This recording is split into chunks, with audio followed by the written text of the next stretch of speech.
Hola, soy Mauricio José Schwartz y esto es El Rey va Desnudo a fondo.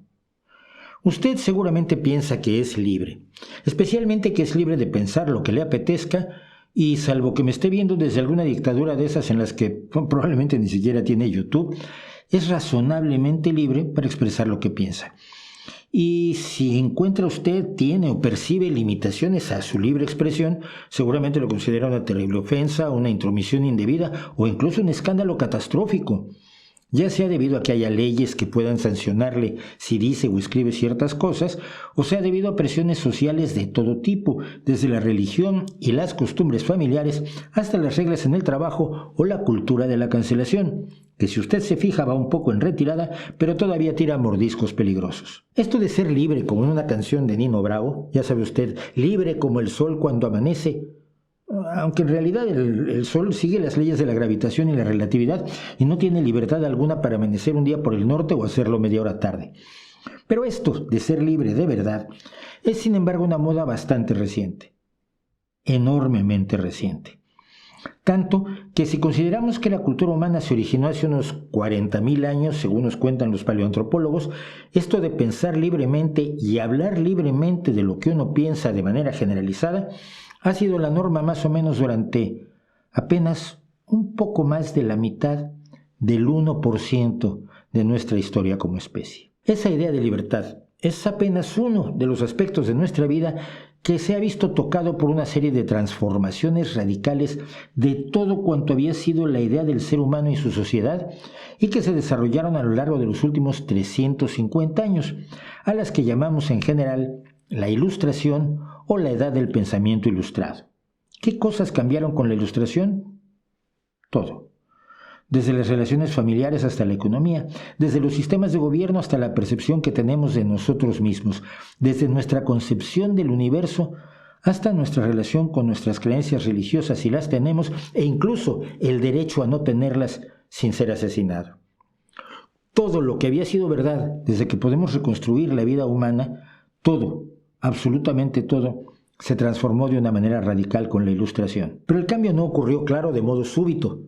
Fue un proceso lento, tortuoso y que se enfrentó, como era de esperarse, a resistencias que incluso hoy, bien entrado el siglo XXI, están presentes.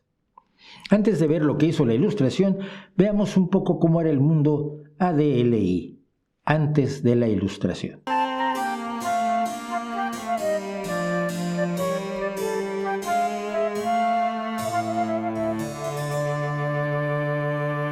La forma de organización de las primeras sociedades humanas, las que se empiezan a desarrollar hace unos 300.000 años o más, con lo que llamamos los humanos anatómicamente modernos de nuestra especie, Homo sapiens, es totalmente desconocida.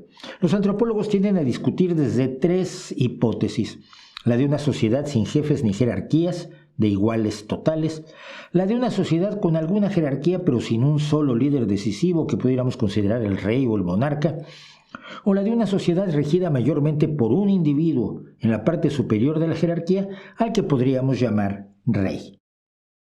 Pero si nos apartamos un poco de los antropólogos más teóricos y nos acercamos a lo que sabemos de nuestra evolución, se hace evidente que todos nuestros parientes que viven en sociedades, todos los primates sociales, tienen una jerarquía basada en la dominación, donde los individuos de mayor rango tienen acceso prioritario a recursos limitados, incluso a recursos ilimitados como el agua de un río. Primero beben quienes están en la parte alta de la jerarquía y luego quienes le siguen hasta que bebe el último de la fila. Mientras más gregaria es la sociedad primate, más formal es la jerarquía con sus ventajas y sus desventajas. Por ejemplo, ante el ataque de un depredador, los de mayor rango deben ser los primeros en enfrentarlo. Viendo esto ya podemos suponer con cierto grado de certeza que nuestros ancestros tenían alguna forma de jerarquía y en ella un líder o jefe que sabía más o que era más fuerte y le sacudía las orejas a los demás, el ancestro de los reyes.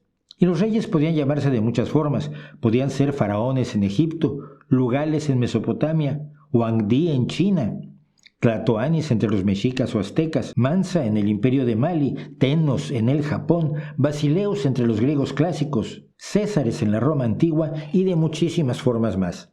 pero eran reyes, y los reyes disponían de un enorme poder solamente moderado por los niveles más altos de la jerarquía que los sostenían. Podían llegar al puesto de varias maneras, por ser hijos de un monarca anterior, o por ser electos entre la propia jerarquía, o señalados por los líderes religiosos, o ganárselo haciéndole la guerra al monarca reinante o a otro pretendiente al trono. Así funcionaron las cosas independientemente del continente, la sociedad, los avances tecnológicos, el color de la piel o el idioma de cada sociedad. Las sociedades humanas tenían reyes que mandaban, legislaban, cobraban impuestos y, como los primates de nuestro ejemplo, iban a la guerra comandando sus ejércitos, lo que ponía en riesgo su puesto y su cabeza. Las excepciones fueron pocas y de breve duración.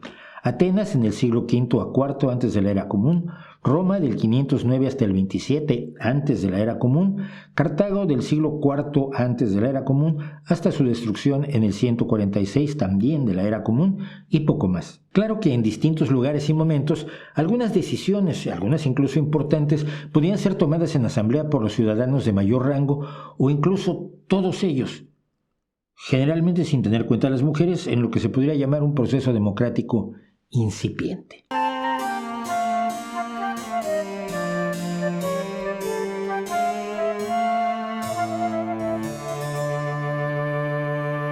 En general, los reyes que detentaban el poder político, económico y militar tenían a su lado al poder religioso, los presuntos mensajeros, representantes y ministros de las deidades de la sociedad en cuestión, que a veces elegían, a veces avalaban, generalmente apoyaban y siempre aprovechaban a la monarquía con la que les tocaba vivir.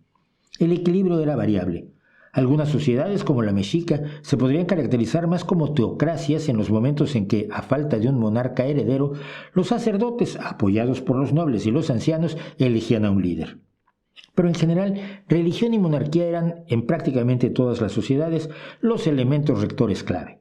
Los demás obedecían. Y es que las religiones no solo apoyaban al rey, explicaban por qué era el monarca, ya fuera por decisión de Dios o porque, como en el caso de Japón, él mismo era Dios. Y la religión explicaba la vida, la muerte, los presuntos más allá o más allaces que generaba su mitología, y explicaban el universo y preguntas de esas que no tienen a veces mucha respuesta, como de dónde venimos, a dónde vamos, por qué estamos aquí, por qué me tratan a patadas y por qué tengo que aguantarme, entre otras cuestiones trascendentes similares. En Europa, a partir del siglo V de la era común, la religión dominante, la cristiana, fue tan enormemente poderosa, con papas que tenían a su servicio poderosos ejércitos, que marcó la vida diaria de todos los fieles y la muerte súbita de los infieles o de los herejes que no se ajustaban a la ortodoxia.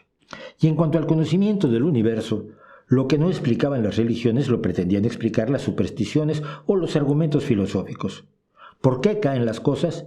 Aristóteles dijo que esto se debe a que cada uno de los 4 elementos, tierra, aire, fuego y agua, que él creía que conformaban la totalidad del universo, tenía su lugar natural, y estos elementos tenían una tendencia a regresar a su lugar natural. Como todos creían en los 4 elementos, sin más prueba de que lo decían señores muy serios que pensaban mucho o decían pensar mucho y escribían cosas, la explicación de Aristóteles se tuvo por cierta hasta 1687. Y lo mismo pasaba con todo lo demás. El cuerpo humano estaba formado por 4 humores que tenían las características de los 4 elementos.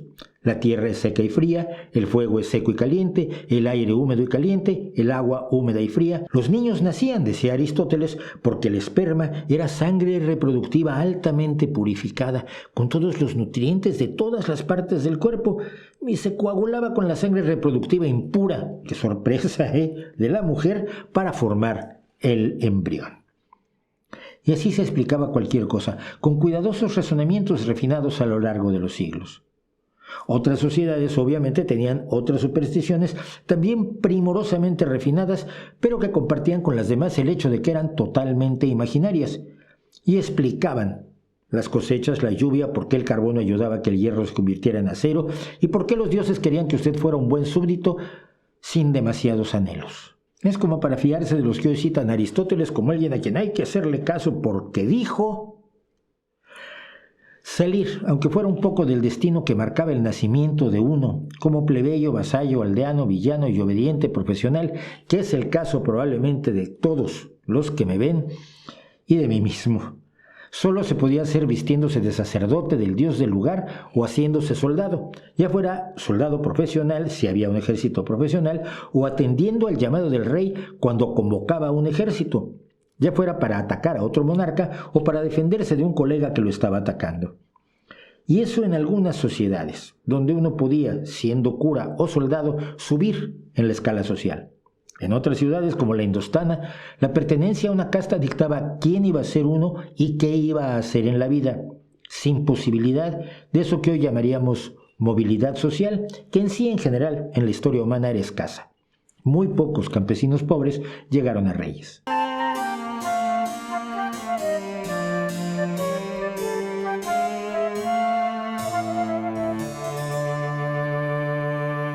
En la segunda mitad del medievo, la llamada Baja Edad Media, en Italia empezaron a desarrollarse ciudades-estado inspiradas más o menos en la Roma republicana y encabezadas por duques, militares o consejos de ciudadanos como el de Florencia, que luego sería dirigido por una familia de banqueros, los Medici. Alguien empezaba a pensar que quizás los reyes no eran tan necesarios, mientras los comerciantes, banqueros y practicantes de otros oficios empezaban a adquirir poder y prestigio. Tal fue el caso de un rico mercader y de la hija de otro rico mercader que se casaron y en 1473 tuvieron a un hijo que estudió matemáticas y astronomía al tiempo que trabajaba como canónigo de la iglesia. Hizo observaciones celestes de Mercurio, Marte, Júpiter y Saturno, de ocultaciones y eclipses lunares y se dedicó a hacer cálculos matemáticos cuidadosísimos hasta publicar en el año 1543, el mismo año de su muerte, sobre las revoluciones de los orbes celestes, donde este hijo de mercaderes, Nicolás Copérnico, demostraba que los planetas, incluida la Tierra, giraban alrededor del Sol y no estos alrededor de ella. Y este sugerente libro de Copérnico empezó a difundirse aprovechando un artilugio que iba extendiéndose desde 1450, cuando lo creó Johannes Gutenberg, la imprenta de tipos móviles que por primera vez en la historia empezaba a democratizar el conocimiento. Lo que siguió no fue una revolución instantánea. Ni los católicos ni los recién fundados protestantes hicieron mucho caso a Copérnico, pero sí lo hicieron astrónomos como Galileo, que apoyado en el novedoso telescopio encontró más evidencias de que lo propuesto por Nicolás Copérnico describía correctamente la realidad. Esto, por cierto, le valió a Galileo 2 procesos inquisitoriales y finalmente una condena a arresto domiciliario durante los últimos 9 años de su vida.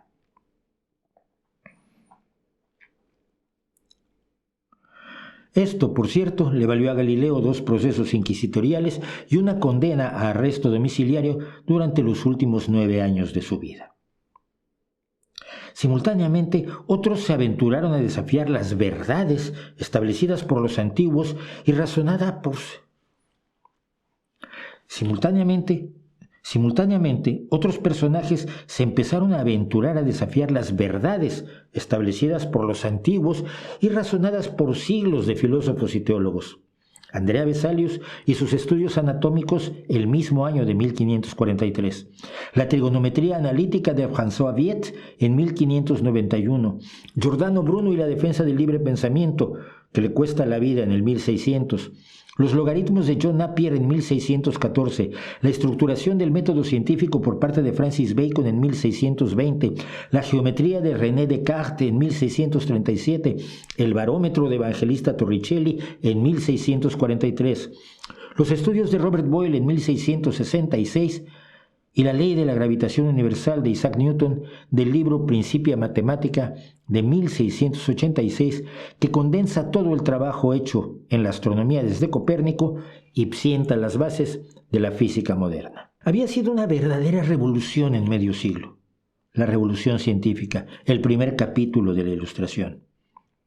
Los científicos y pensadores apoyaban el uso de la razón por primera vez con hechos, datos, realidades demostrables. No era necesario convencer con retórica y argumentos, bastaban por primera vez en la historia las pruebas. Ahora había una forma de verificar independientemente las afirmaciones sin necesidad de argumentarlas o sustentarlas en la Biblia, las autoridades o el poder de aquel que las decía. La puerta de los avances científicos y tecnológicos se había abierto pese a la oposición del pensamiento reaccionario preilustrado, contrailustrado, religioso y regresivo llevando eventualmente a la revolución industrial y avances en la medicina que multiplicarían por 2 o más la vida humana, mejorando enormemente su calidad, además de permitirnos conocer cada día mejor nuestro planeta, nuestro universo y cuánto contiene. El conocimiento ahora podía obtenerse con la razón apoyada en los métodos de la ciencia, observación, cálculos, experimentación.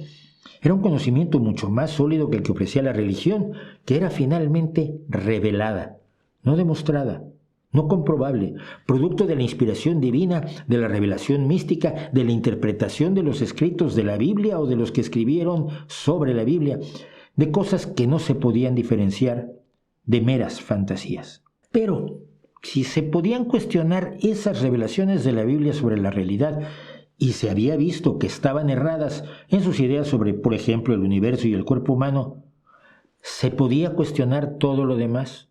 ¿Sería posible que la Biblia estuviera equivocada en más cosas, quizás en todo?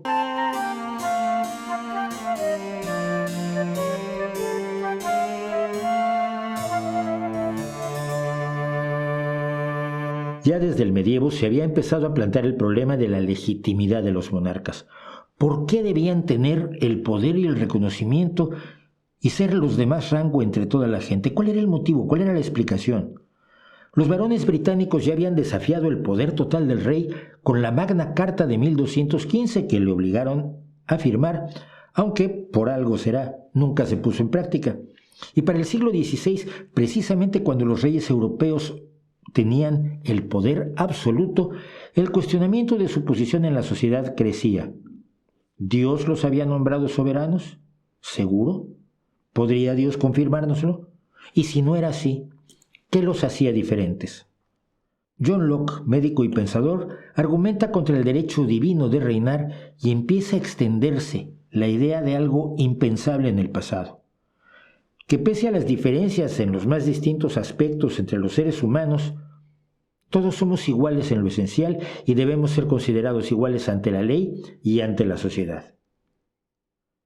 Era una idea en extremo poco común.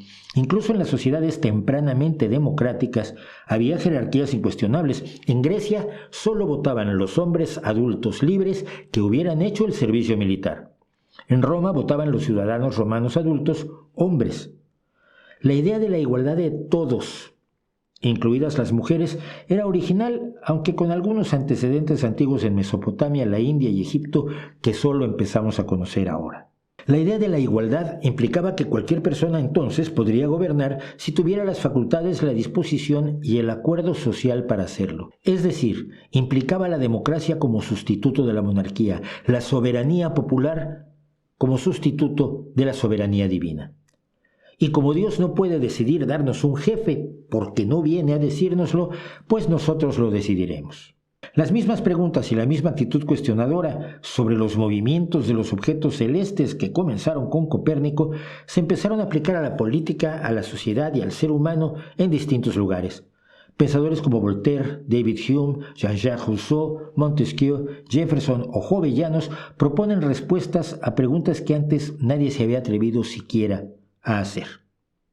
Y surgen propuestas asombrosas. Algunos ejemplos ilustrados. No había sido siempre el castigo máximo quitarle la vida a un delincuente, y torturarlo no había sido igual una favorecida técnica de interrogatorio y un eficaz castigo. La pena de muerte era norma en todas las sociedades y la defendían pensadores de la talla de Immanuel Kant, al que por otro lado se le considera un gran filósofo. Al mismo tiempo que Kant justificaba pedir sangre, un pensador italiano llamado Cesare Bonesana di Beccaria publicaba un libro escandaloso, de los delitos y las penas, donde argumentaba eficazmente contra la tortura, contra los malos tratos carcelarios en general y contra la pena de muerte, señalando el camino de una reforma a la investigación, enjuiciamiento y penalización de los delitos que lo cambió todo. La conmoción por los planteamientos de Beccaria lleva a que el Gran Ducado de Toscana se convierta en el primer estado donde quedan abolidas la tortura y la pena de muerte en 1769. Nacía, finalmente, la posibilidad de estudiar científicamente el delito más allá de ordalías, de testigos y de torturas. Otro ejemplo, ¿la esclavitud no era acaso una institución normal común, base de la economía de la gloriosa Grecia antigua y de la impresionante Roma imperial? no era defendida por el propio San Pablo, que decía que la obediencia y respeto del esclavo a su amo honraba la doctrina de Cristo, aunque cierto, sugería que los amos no fueran demasiado estrictos con su ganado humano. Pero si los seres humanos son iguales, ¿cómo se defiende la esclavitud? Pese a algunas voces del pasado, como la de Gregorio de Niza, que ya en el siglo IV había declarado que era inherentemente pecaminosa la esclavitud, o la idea de Francia, que abolió la esclavitud en 1315, pero luego la permitió en sus colonias, en general no fue sino hasta la Ilustración cuando el asunto adquirió entidad y se sometió a críticas que omitían las ideas de San Pablo o el Antiguo Testamento. James Oglethorpe, gobernador colonial de Georgia, desterró la esclavitud de su territorio y argumentó contra ella. Pero desaparecerla sería un proceso lento debido a la enorme importancia económica que la esclavitud tenía, sobre todo en territorios coloniales y en los Estados Unidos. Tuvieron que pasar casi 200 años para abolirla en todo el mundo, siendo el último país en hacerlo Brasil en 1926. Y si todos los seres humanos son iguales y no debe haber esclavitud ni malos tratos y de paso la justicia humana es posible en lugar de esperar a la justicia divina, ¿qué hay de las mujeres? Que son poco más de la mitad de los seres humanos. Parte integral de la Ilustración fue el comienzo de la lucha por la igualdad de derechos de la mujer, idea que se extendió entre los pensadores de la Ilustración, pero sobre todo entre las mujeres, a partir sobre todo del libro La reivindicación de los derechos de la mujer de Mary Wollstonecraft, que sería, por cierto, madre de la fundadora de la ciencia ficción, Mary Shelley, con su novela Frankenstein. Educación, respeto, derecho al voto, atención a la salud, oportunidades para ser más que madres y esposas, todo eso que en algunos lugares todavía está por verse, especialmente en sociedades no tocadas por las ideas de la Ilustración, comenzaba también cuestionando a la Iglesia, cuando en el Génesis Dios ordena que la mujer sea dominada por el varón.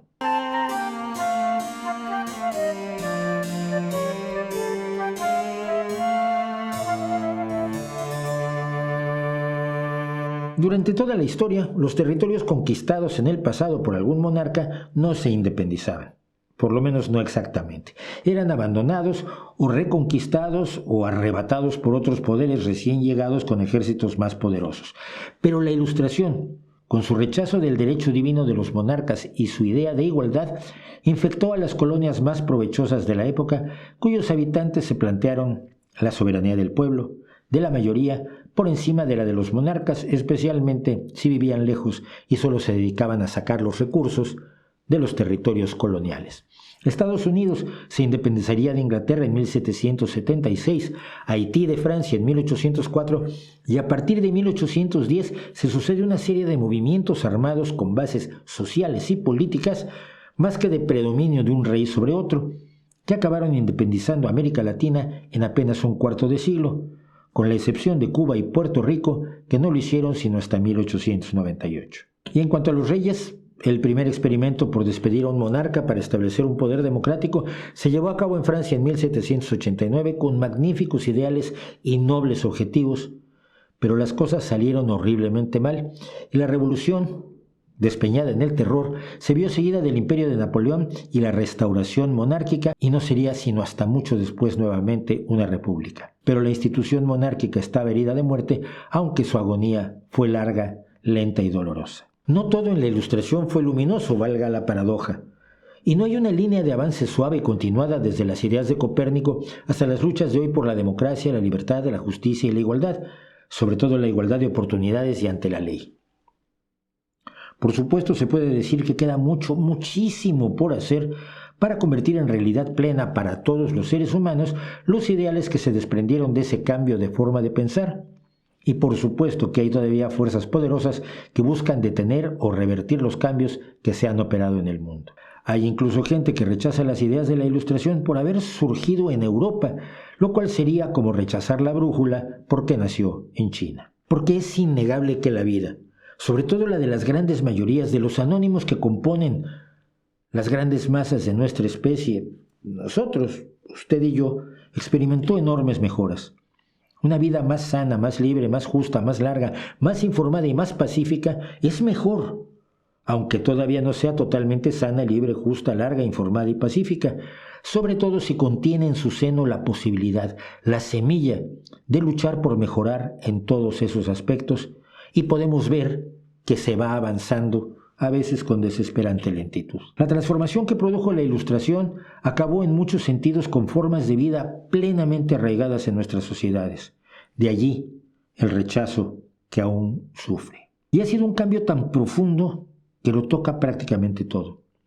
Desde nuestro acceso a la ciencia y la tecnología, expresado en esta misma forma de comunicación, hasta nuestra forma de vernos a nosotros mismos y nuestro papel en nuestra realidad.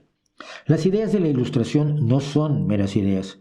El cambio que han operado en la sociedad y en los individuos es objetiva y mediblemente positivo. Son más que una opinión, más que una creencia, más que una postura filosófica o una convicción religiosa.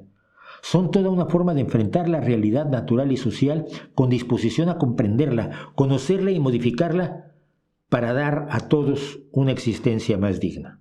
Por supuesto, es posible echar para atrás el tiempo, volver a la ignorancia, la superstición, la división, el odio, la desigualdad y la brutalidad. Nada garantiza que lo andado en estos breves siglos sea perdurable. Los únicos que pueden hacer que no se pierda lo logrado, que sea efectivamente perdurable y que aumente y se consigan más avances, logros, derechos, beneficios y satisfacciones, somos nosotros. Y para hacerlo es necesario, al menos eso creo, estar conscientes precisamente de lo que ha significado este cambio, de dónde estaríamos muy probablemente casi todos nosotros si no se hubiera producido este movimiento, que por medio de la razón y la experiencia dignificó la existencia humana como nunca antes.